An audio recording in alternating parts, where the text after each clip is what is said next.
Kathy. And Coco. Hello, everyone. Jos, how's it going today? I have a ginger mint in my mouth, and I'm Okay. not gonna lie, my tongue is burning.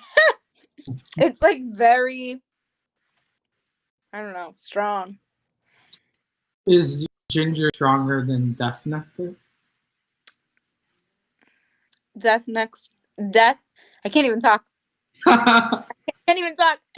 Death Nectar is the unspoken times of the Newman Catholic Center. Yeah, for you guys that don't know, there was this little tradition we had with the college students and with fathers for a while, where if you were a new staff or you were a new visitor, even to the church or something, we would challenge you to do this super spicy hot sauce that would literally burn your mouth. Yeah. So you would see these kind of pale guys go full red. Yeah. The seminarians did it. For the most part, all of them, I think. Seminarians, a lot of students, we did it. Joss claims she did it more than once. Yo, I did it 4 times. She claims, that's right, you did it multiple times. You did one time where you bit into an onion, and I don't know why. I don't know why either. The time you guys put it on the French fries that were on the table, and I think I grabbed one. We didn't put it on the French fries. You just can't handle spice. So Sure. All right, Joss, you know what's coming up?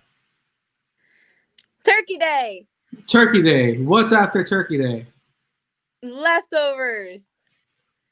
Okay, after leftovers. Saturday. It's Advent. Yeah, it's Advent. How do you feel about that? It's kind of crazy, actually. Actually, I'm not even gonna lie, Brandon. You and I spoke about what our topic was before we went live, right? We spoke about this conversation a few weeks ago or whatever. But literally, it just hit me right now that the year is over. When you asked me what's after Turkey Day and whatever was after Thanksgiving, it's just kind of hit me right now on camera that I was in school in January, and then I've been kind of life's been a blur ever since, and now the year's over. I could see you go through the stages of grief right there, right in front of you, right? The year's over. Oh my God, what did I do? Yeah, I think it was at our staff meeting this Sunday or Monday when Father said, "Yeah, and we gotta have the Advent stuff ready and go out," and I was like, "That's a lie. Advent's not next week." What? And I opened my oh, it is next week. Crazy. But that's insane. Year's almost over. I think it's been a weird year. Obviously, we've talked about that more than once. But yeah, what do you normally do to get ready for Advent, Joss? What do you do to enter into the season of preparation for Christmas and all that? Yeah. I mean, I know that so one of my favorite feast days, or one of my favorite patron saints is Our Lady of Guadalupe, which is celebrated on December 12th during the Advent season. So that's something that I incorporate, and I think really for me it's more about, all right, so here's a secret, but we can't tell anybody. So I don't think I think I had it once, but I don't think I've ever full on had an Advent wreath in my house. I feel that's a very adult thing. That's a very family, my kids need to know about. And I think that this is the first time where I think I might have had one last year, but there's a difference between having an Advent wreath and living the Advent season and praying with you. Yeah. So I have done having an Advent wreath, kind of just having it there. And I have done living the Advent season, but I think that this is the first time where I want to do both. Oh, wow. Who would have thought of that one? Right. So I kind of, I want to yes, live my faith out, but I want to do it with the liturgical calendar and using the Advent wreath as my guide in a way, Yeah. I think it'll be really cool. But I want to touch on before we go into the Advent season, we go in, like, I think it's kind of funny that the liturgical calendar and our yearly calendar sync in this, in the sense that, like, before we go into Advent, society brings us into an attitude of gratitude. Mm. Yeah, no, I think it's it's interesting because like right after, like you said, we enter the season. Mm-hmm. There's something else. There's Thanksgiving, and Mm-hmm. it's weird that a very consumerist like country nation, at least right now, is still taking time out to give thanks, to have gratitude, and all that. Yeah. Like, I mean, it's nice in a way because our tradition in my family has always been we go to mass, even though it's not a Sunday, it's not an obligation. But I mean, literally, the word Eucharist means Yeah. Thanksgiving, and so we get together and we give thanks for all the blessings we have and even the challenges, you know. Mm-hmm.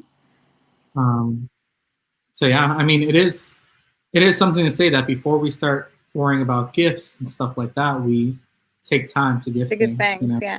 And I think that, like, you know, obviously this year is completely different from the past years, but I think that something significant is that even though this year is different, even though, like, I can't be with everyone that I want to spend, Thanksgiving with, like, it's so heartbreaking that I can't, spend Thanksgiving with everyone that I would like to.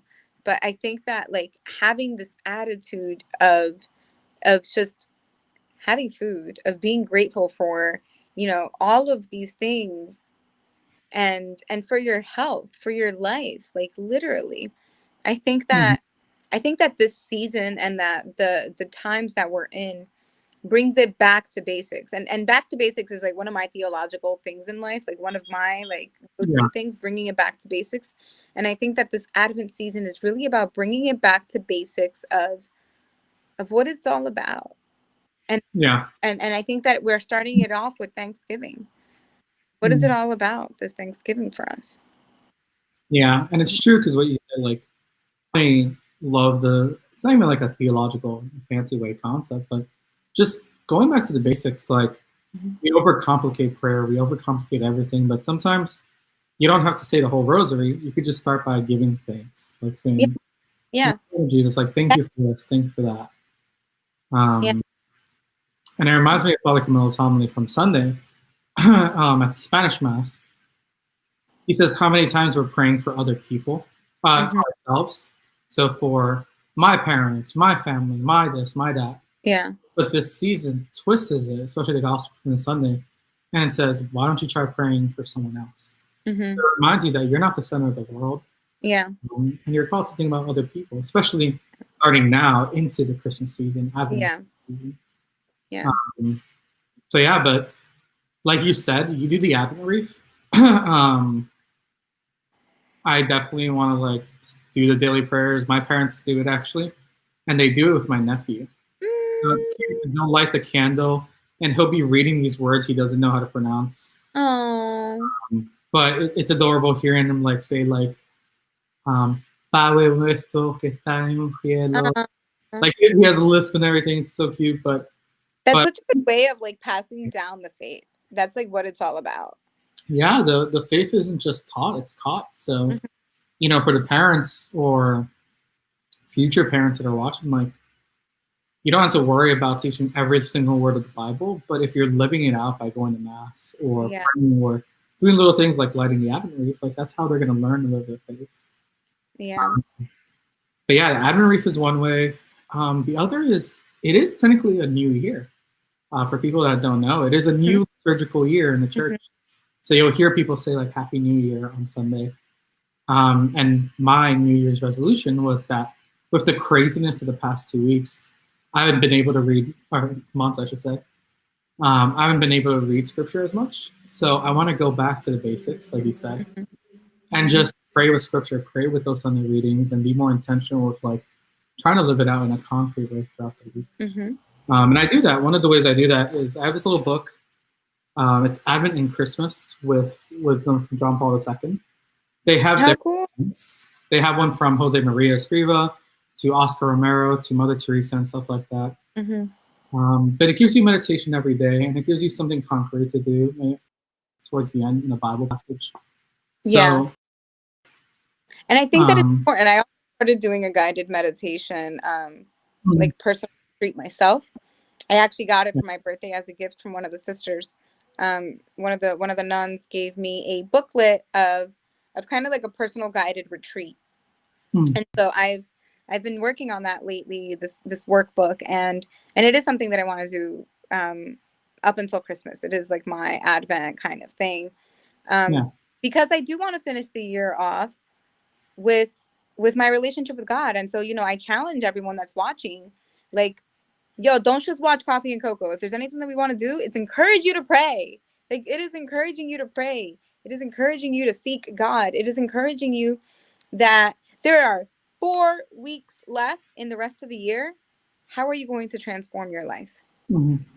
Mm-hmm. Now's the time to like do it. I mean, we think of God as a scary almighty judge, but Jesus is coming to us as a vulnerable, weak baby. Yeah. This is the time to not be afraid of God. He's a small child waiting to be held and given love. Like, Mm-hmm. we're the same way, so let us give that love and receive it from him as Yeah. well. You know. And so, I challenge everyone on the week of Thanksgiving. If you don't pray with your family before a meal, definitely pray, in thanks for your life, because so many people have died this year.